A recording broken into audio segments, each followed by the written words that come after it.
Hello everyone, मैं शुभा शर्मा स्वागत करती हूँ आप सभी लोगों का आपके अपने चैनल जीएस बाय शुभा में। तो कैसे आप सभी लोग? मैं आशा करती हूँ आप सब लोग बहुत अच्छे होंगे, एकदम स्वस्थ होंगे। तो चलिए अब आज की जो हमारी हिस्ट्री की क्लास है अब हम उस पर आते हैं। तो गाइस, जैसे कि आप लोगों को पता है हिस्ट्री के अंदर हम एंशियंट हिस्ट्री पढ़ रहे हैं। तो एंशियंट हिस्ट्री में आज हम क्या पढ़ने वाले हैं? तो आज हम क्या पढ़ेंगे? आज हम पढ़ेंगे कि कुछ विदेशी यात्री थे जो भारत के अंदर आए थे। ठीक है, तो उन्होंने अपनी कुछ किताबें वगैरह लिखी हैं या उनके कुछ ग्रंथ वगैरह हैं। तो उनमें हमारे उनके जो किताबें हैं या उनके जो ग्रंथ हैं, जो भी है, जो भी उन्होंने अपने हाथ से लिखा है जिन भी चीज़ों में, तो उनसे हमको हमारे देश से संबंधित क्या क्या जानकारियाँ प्राप्त हुई हैं या क्या क्या जानकारियाँ मिलती हैं, अब हम उनके बारे में जानने वाले हैं। ठीक है, तो वैसे तो जैसे कुछ यूरोप के भी आए थे, चीन के भी आए थे, और कौन से आए थे, अरब के लेखक भी थे। ठीक है, कुछ अन्य लेखक भी थे। तो जो भी लेखक थे उन्होंने जो जो भी अपनी किताबों में जो चीज़ें भी लिखी हमारे देश से संबंधित या हमारे कल्चर से संबंधित, संस्कृति से संबंधित, तो जो भी हमको जानकारी प्राप्त हुई, तो जो एग्ज़ाम पॉइंट ऑफ व्यू से इम्पॉर्टेंट है, जो क्वेश्चंस एग्ज़ाम में पूछे जा सकते हैं या पूछे जा चुके हैं, उन क्वेश्चंस के बारे में हम कवर करेंगे। ठीक है, तो आज हम केवल जो चीनी लेखक थे, जो चीन से आए थे, उनके बारे में पढ़ेंगे। जितने भी लेखक चीन से आए थे, 1 आए थे, 2 आए थे, 3 आए थे, जो भी आए थे उनके बारे में हम पढ़ेंगे। ठीक है, तो केवल चीन से रिलेटेड आज करेंगे, बाकी का हम अपना नेक्स्ट क्लास में करेंगे। तो चीनी लेखक, हेडिंग डाल लो, चीनी लेखक। अब कौन से लेखक थे चीनी?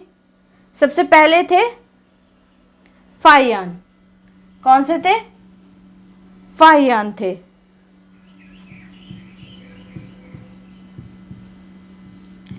फाहियान की जो किताब थी, उस किताब से हमको क्या क्या जानकारी मिली है वो जानते हैं। यह चीनी यात्री गुप्त नरेश चंद्रगुप्त द्वितीय के दरबार में आया था। यह चीनी यात्री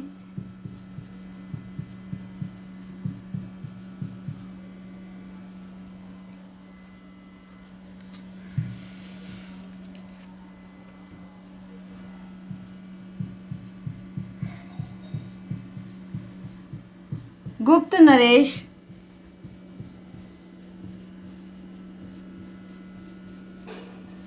चंद्रगुप्त द्वितीय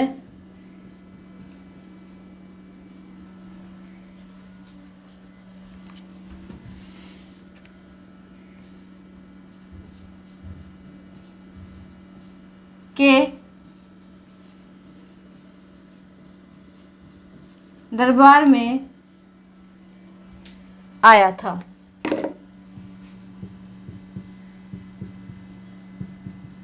ठीक है, अब चंद्रगुप्त वगैरह के बारे में हम आगे पढ़ेंगे। जब हम आगे धीरे धीरे पढ़ते चले जाएंगे, तो केवल अभी हम चीनी मतलब जो विदेशी यात्री हैं उनके बारे में पढ़ रहे हैं। इसने अपने विवरण में मध्य प्रदेश के समाज एवं इसने अपने विवरण में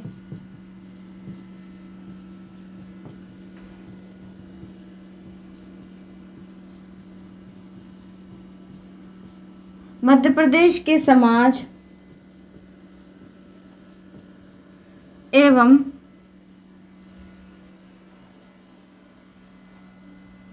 संस्कृति के बारे में वर्णन किया है।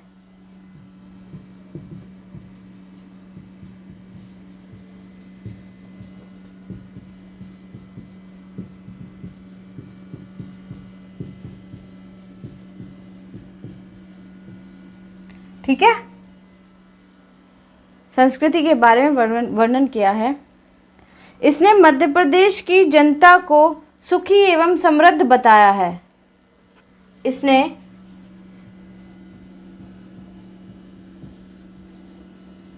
मध्य प्रदेश की जनता को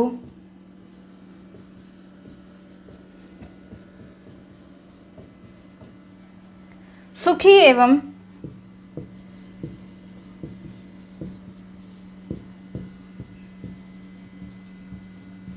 समृद्ध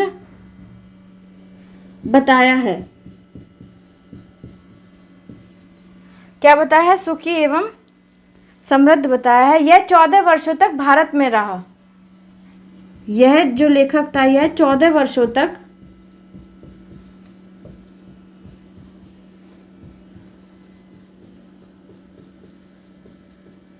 भारत में रहा। ठीक है, कौन रहा? फाहियान। अब दूसरे नंबर पर जो आया चीनी यात्री, कौन सा आया? संयुंग आया। कौन सा? संयुंग। तो अब संयुंग जो था उससे हमको क्या जानकारी मिलती है? यह 518 ईस्वी में भारत आया। कब आया? यह 518 ईस्वी में भारत आया। ठीक है,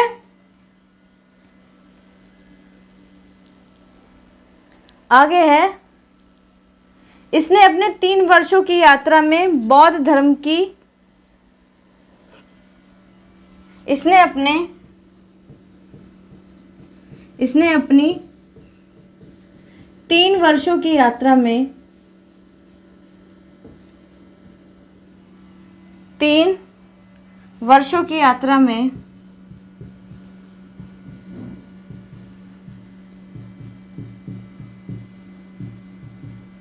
इसने अपनी 3 वर्षों की यात्रा में बौद्ध धर्म की प्राप्तियां एकत्र की। बौद्ध धर्म की प्राप्तियां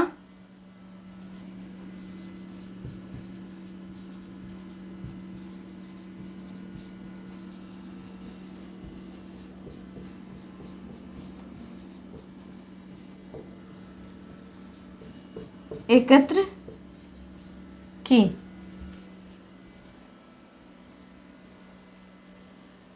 या एकत्रित कर लीजिए। ठीक है, तो देखो पहले इन दोनों के बारे में देखो, अगले जो दो हैं उनके बारे में फिर इनके बाद देखेंगे। तो सबसे पहले जो कौन सा चीनी यात्री आया था भारत के अंदर, तो क्वेश्चन ये भी पूछा जा सकता है। तो सबसे पहले फाहियान आया था। तो जो फाहियान था वो कब आया था? वो गुप्त नरेश चंद्रगुप्त द्वितीय जो थे गुप्त काल के अंदर, गुप्त काल में आया था। जो गुप्त नरेश थे चंद्रगुप्त द्वितीय, उनके दरबार में आया था। ठीक है, अब इसने अपने विवरण में क्या बताया? तो इसने अपने विवरण में बताया कि मध्य प्रदेश का जो समाज और संस्कृति है उसका वर्णन किया था इसने। मध्य प्रदेश राज्य जो है प्रेजेंट में, उसके जो समाज और जो संस्कृति है उसके बारे में उसने वर्णन किया। इसने जो मध्य प्रदेश की जनता है उसको सुखी और समृद्ध बताया। उसने बताया कि जो मध्य प्रदेश की जनता है, जो वहाँ के लोग हैं, वो बहुत सुखी हैं और बहुत समृद्ध हैं। ये भारत के अंदर 14 वर्षों तक रहा था। तो जो फाहियान था ये इंडिया में, भारत में 14 वर्षों तक रहा था। उसके बाद संयुंग आया। तो संयुंग जो था वो कब आया था? वो आया था 518 ईस्वी में। ठीक है, फाहियान के बारे में कोई एग्जैक्ट डेट नहीं है, तो इसलिए हम केवल गुप्त नरेश जो चंद्रगुप्त द्वितीय हैं उनके बारे में हम मतलब उनके काल में आया, तो इस तरीके से इसको हम डिस्क्राइब कर सकते हैं। लेकिन जो ये संयुंग है तो ये कब आया? ये 1518 ईस्वी में भारत आया था। कब आया था? 1518 ईस्वी में। इसने अपने 3 वर्षों की यात्रा में बौद्ध धर्म की प्राप्तियां एकत्र की। अब इसने 3 वर्ष, ये 3 वर्ष के लिए भारत में रहा। तो जब इसने 3 वर्ष की भारत की यात्रा की तो इसने क्या किया? ये किस लिए आया था? कि जो बौद्ध धर्म की जो प्राप्तियां थी उनको इकट्ठा करने के लिए आया था। तो उसने बौद्ध धर्म की जो प्राप्तियां थी वो इकट्ठा करी 3 साल के टाइम पीरियड में। ठीक है, तो आई होप इतनी बात आपको समझ आ गई होगी। चलिए अब नेक्स्ट आगे चलते हैं। आगे हम हेनसांग के बारे में पढ़ेंगे। ठीक है,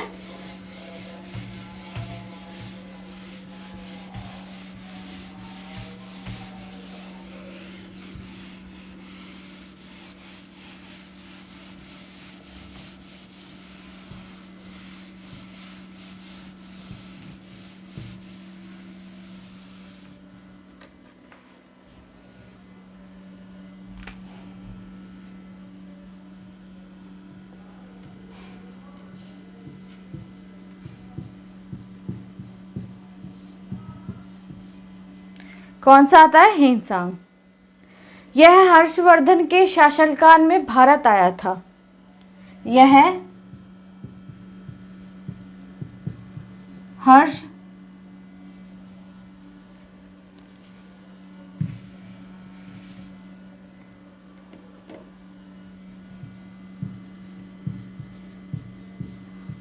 के शासनकाल में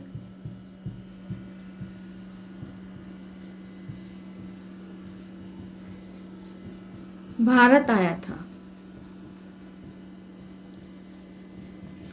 ठीक है, ये कब आया था? हर्षवर्धन के शासनकाल में भारत आया था। हेनसांग 629 ईस्वी में चीन से हेनसांग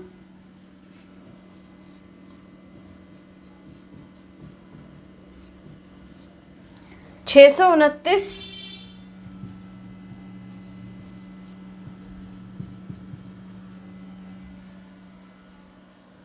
ईस्वी में चीन से भारतवर्ष के लिए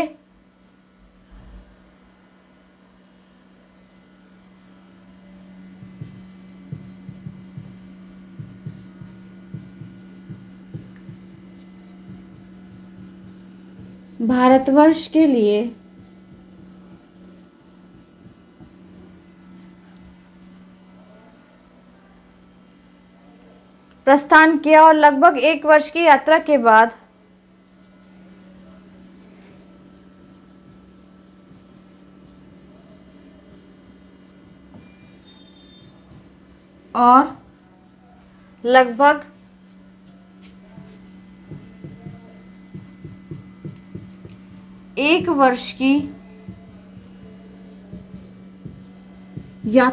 बाद एक वर्ष की यात्रा के बाद सर्वप्रथम एक भारतीय राज्य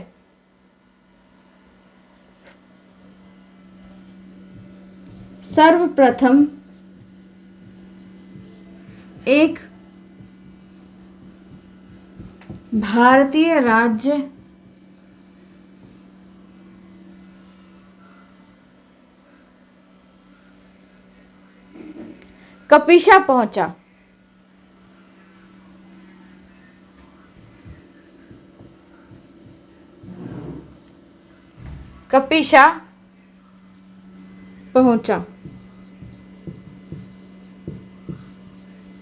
ठीक है, आगे बताया गया है भारत में 15 वर्ष तक ठहरकर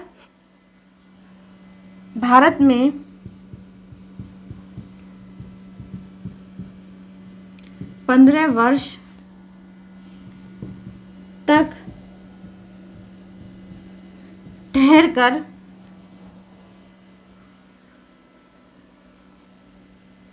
ये वर्षों कर लो इसको, 15 वर्षों तक ठहरकर 645 ईस्वी में चीन लौट गया।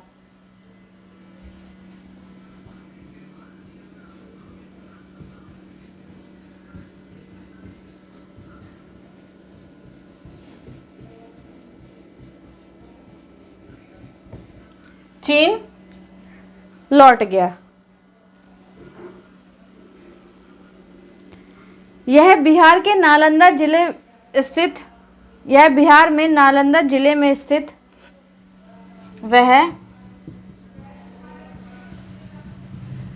बिहार के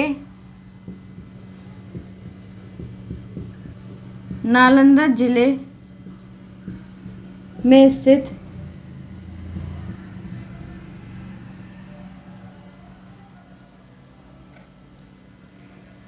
नालंदा विश्वविद्यालय में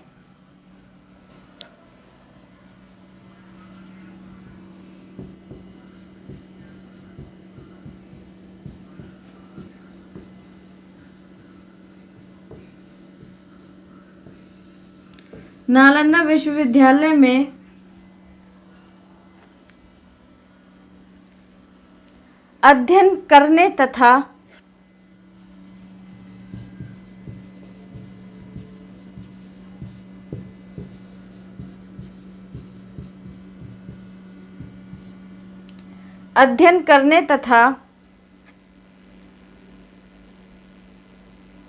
भारत में बौद्ध ग्रंथों को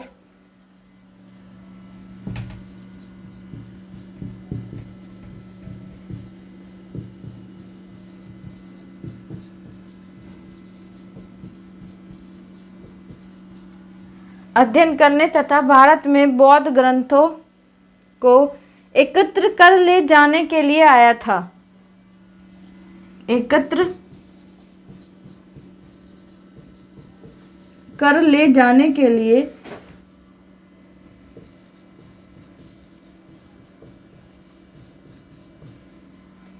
आया था।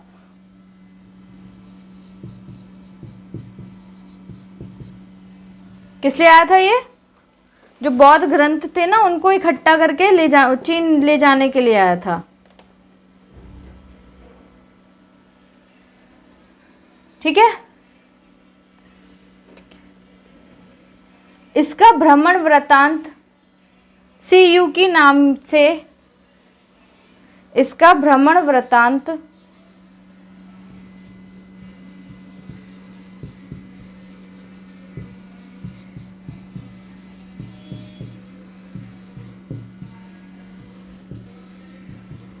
सीयू की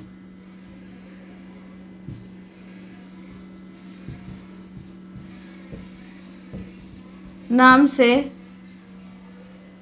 इसका भ्रमण वृत्तांत सीयू के नाम से प्रसिद्ध है।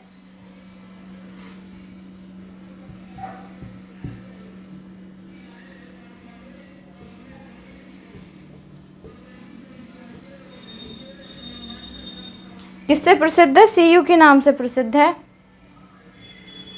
जिसमें 138 देशों का विवरण मिलता है, जिसमें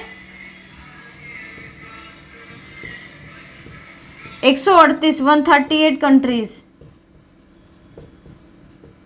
देशों का विवरण मिलता है।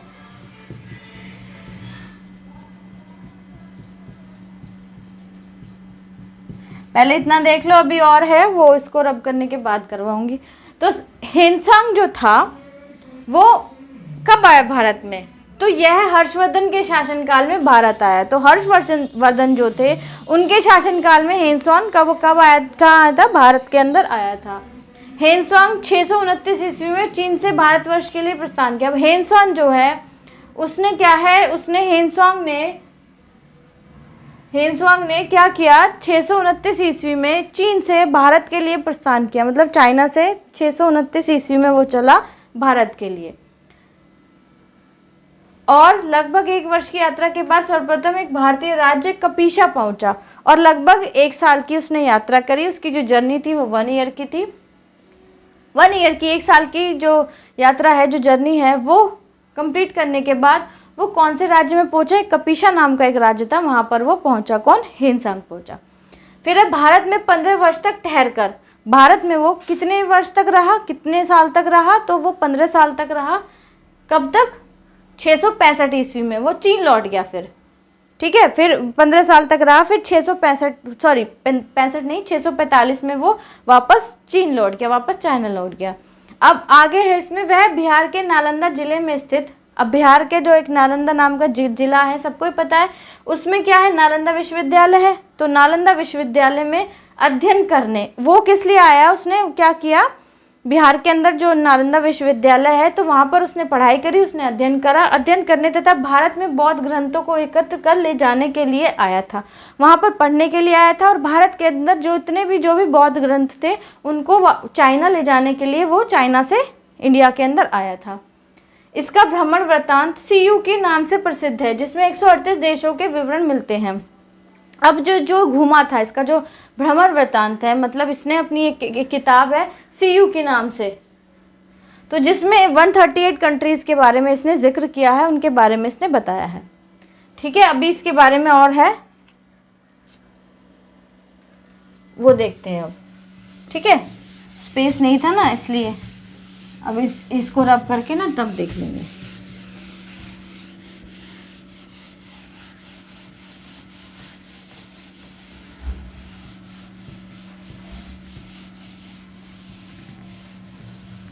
तो अब इसमें इसमें हैंसॉन्ग में आगे से मतलब उसके आगे कंटिन्यू कर देना। 138 138 कंट्रीज के बारे में इसमें जिक्र किया है। तो इसके आगे क्या है, इसने हर्षकालीन समाज, इसने हर्षकालीन समाज,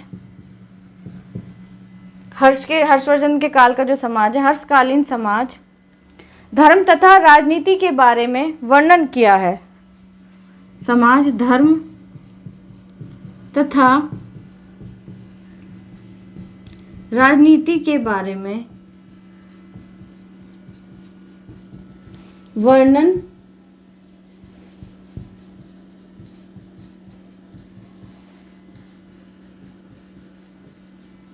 किया है।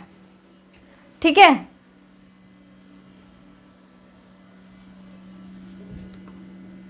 ठीक कर लो इसको।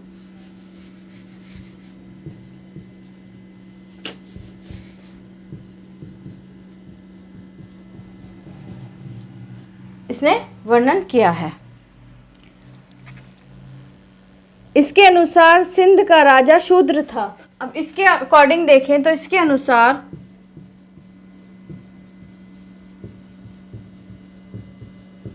सिंध का राजा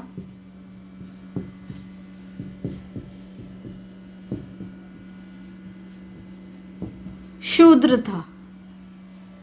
कौन था? शूद्र था। हेनसुआंग ने बुद्ध की प्रतिमा के साथ साथ हेनसुआंग ने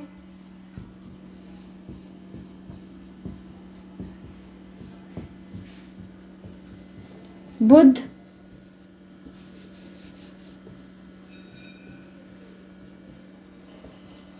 की प्रतिमा के साथ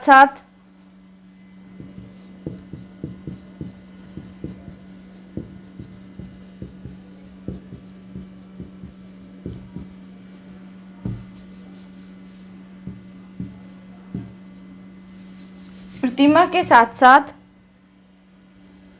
सूर्य और शिव की प्रतिमाओं का भी पूजन किया था।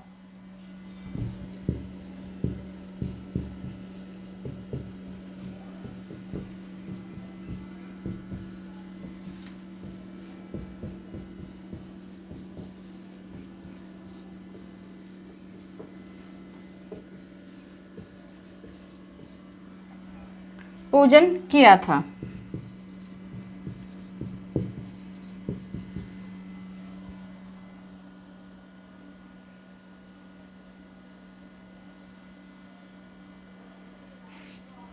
तो देखो, अब 138 देशों का वर्णन है। उसके बाद में क्या है कि इसने हर्षकालीन जो हर्षवर्धन के काल का जो समाज था, धर्म तथा राजनीति के बारे में इसके अंदर वर्णन किया है अपनी किताब के अंदर।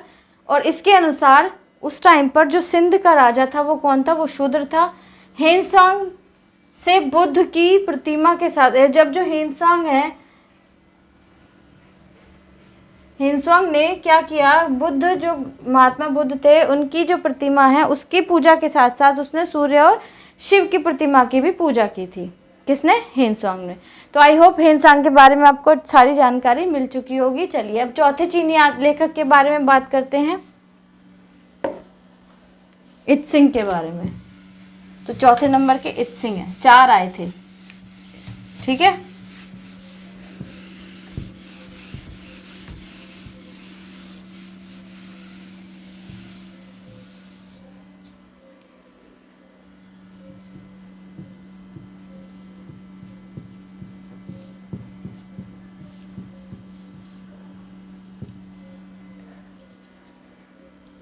यह 7वीं शताब्दी के अंत में भारत आया।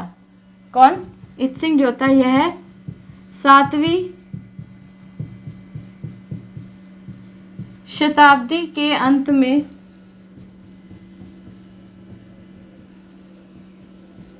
भारत आया।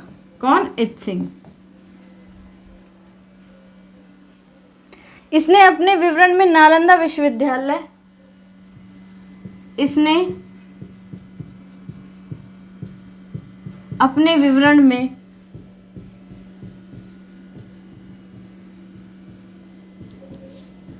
नालंदा विश्वविद्यालय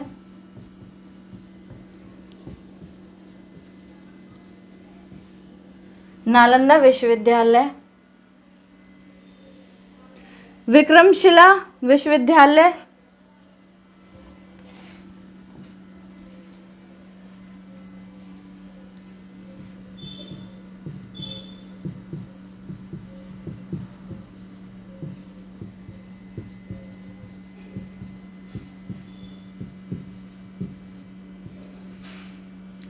नालंदा विश्वविद्यालय, विक्रमशिला विश्वविद्यालय तथा अपने समय के भारत का वर्णन किया है, तथा अपने समय के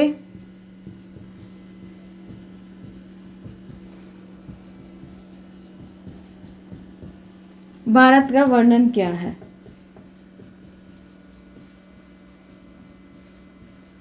ठीक है, तो लास्ट जो चीनी यात्री है, चीनी लेखक है, कुछ भी बोल लीजिए, वैसे हम लेखक के बारे में पढ़े तो लेखक बोलेंगे तो ज़्यादा सही रहेगा। तो जो चीनी लेखक है चौथे नंबर का, वो कौन सा है? वो है इत्सिंग। ठीक है, तो वो भारत कब आया था? वो 7वीं शताब्दी के अंत में भारत आया था। लगभग जब 7वीं शताब्दी खत्म होने वाली थी, उसके अंत में अंतिम चरणों में ये भारत में आया था।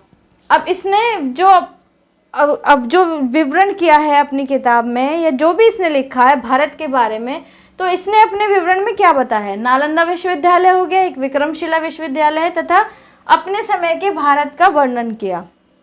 जब ये भारत आया उस समय भारत में क्या था क्या नहीं था, भारत किस तरीके का था, तो उसके वो वर्णन किया। साथ में इसने नालंदा विश्वविद्यालय और विक्रमशिला विश्वविद्यालय के बारे में इसने वर्णन किया था। तो ये 4 जो लेखक थे, चीनी लेखक, ये भारत में आए थे। अब इसके अलावा और जो भी हैं वो हम अपनी कल की क्लास में कवर करेंगे। तो क्लास आपको कैसी लगी है आप प्लीज़ कमेंट में ज़रूर बताइएगा। अगर अच्छी लगी है तो उसको लाइक करने के बाद और बच्चों तक भी शेयर कीजिएगा। आप जो भी सोशल मीडिया अकाउंट यूज़ करते हैं उस पर क्लास को, चैनल के लिंक को प्लीज़ ज़्यादा से ज़्यादा लोगों तक शेयर कीजिएगा। ठीक है, और आप जो भी आपके जानने वाले हैं उनसे प्लीज़ चैनल को सब्सक्राइब भी ज़रूर करवाइएगा।